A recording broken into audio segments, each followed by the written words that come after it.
Hi, today is November 24th, 2023, and here are my poems for the day.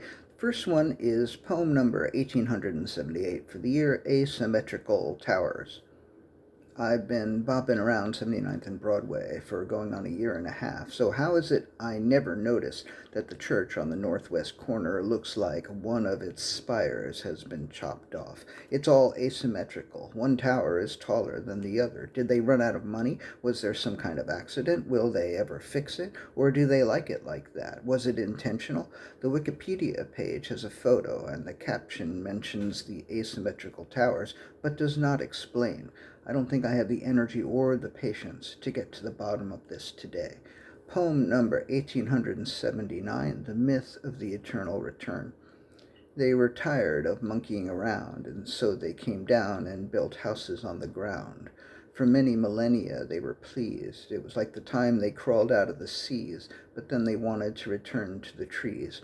It felt like they were keeping themselves down, so they got up off of the ground, and in the branches they built a town. And as they looked around from the tops of the trees, they were pleased until they heard the call of the seas. Poem number 1880, Revolving Door Policy. His policy was to keep revolving that door like a swimmer in the ocean, turning back before he reaches the shore, keeping track of his progress, but never keeping score, going around in circles forevermore. It kept him busy, and it kept him dizzy, but he thought that if the door stopped, he'd go into a tizzy. He may seem stupid, but is he? In much the same way, he wanted to keep things evolving.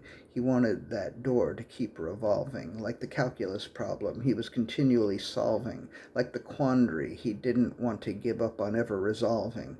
He couldn't help but think he was operating under some kind of logical fallacy, but for the time being, he was going to keep in place this policy. He didn't want to think about it anymore, but he didn't want to stop revolving that door. Poem number 1881, The Last Thing He Did. He was so ashamed of the last thing he did that he wanted to do something else immediately. So the last thing he did would no longer be the last thing he did. The main point of doing the next thing he would do was so that once he had done it, it would be the last thing he had done rather than the thing he had just done, which he really wanted to put behind him.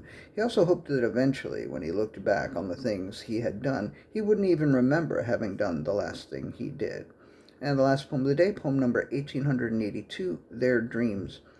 Their dreams last night seemed to set everything right, and the things against which they had fought were defeated by the dreams and what they taught.